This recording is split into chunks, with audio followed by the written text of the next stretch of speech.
My son Emery's taping me here, and Emery, as you well know, you were born on your due date, and your due date just happened to be Easter, April the 7th, 1996, and it's Easter Sunday today, and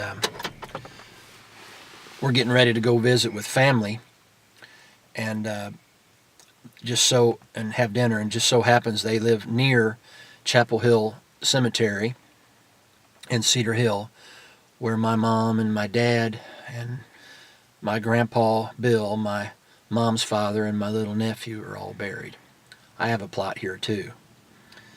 And years ago, when my father first passed, um, I was walking back to the car and saw a little gravestone there of a little boy that was born on the same exact day and year as you were, Emery. And you're familiar with it. And when I first started seeing this little stone, he was 2 years old. He lived for 2 years before he died. When I first started seeing this little stone, there was flowers everywhere on it and little toys, and you could see all the activity and feel all the heartbreak and loss of it. And every time I'd visit my family, um, I'd always stop by there. And as time went on, it seemed like less and less activity around the little stone. And so I started visiting it just like I did my own family's grave sites. And it's just always been, I don't know what happened. You know, anything could have happened to his family over time. But it's just become real profound because of him being born on the same day and year as you were, Emery, and knowing that his family knew he was an Easter baby too, and and just having 2 short years as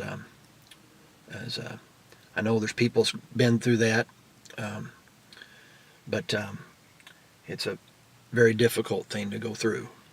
But I wrote a little poem about this little boy that I don't that I never knew, or his family, and I just want to do this little introduction about how it came to be, and I call it 4796.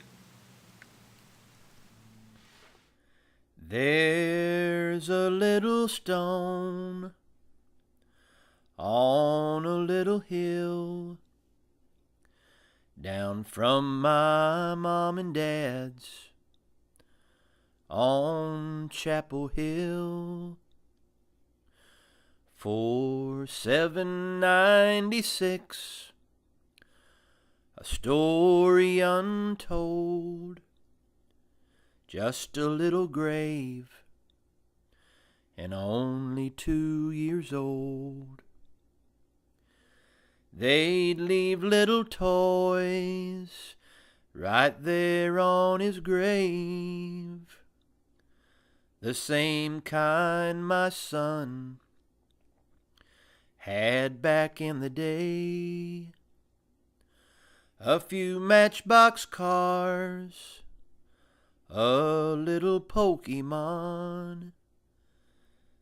They were there a while, but now they're gone.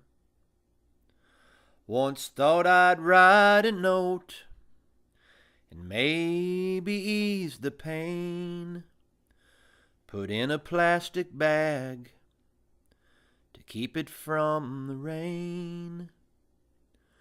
But thought it was too soon, guess it was meant to be, 'cause looks like they moved away. Now it seems up to me. So there's no way around, as far as I can see. to bring some extra flowers along with me and put them in a vase and brush off the grass and just wish his life had not have passed. That's the way life goes, how it's always been. One life starts and another ends. A draw of the cards, how the wind blows, and how it all turns out, no one ever knows. It's funny how I stick with him, and I guess I probably will, right till the end. Don't know who he was, but I can't say goodbye to that unknown grave that I'll tend till I die. So when I drop by to see my mom and dad, I think a while of the life he could have had.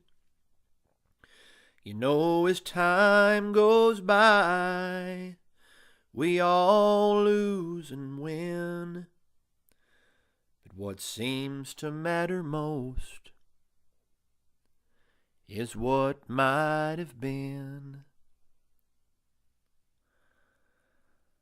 Why do I care so much, you say?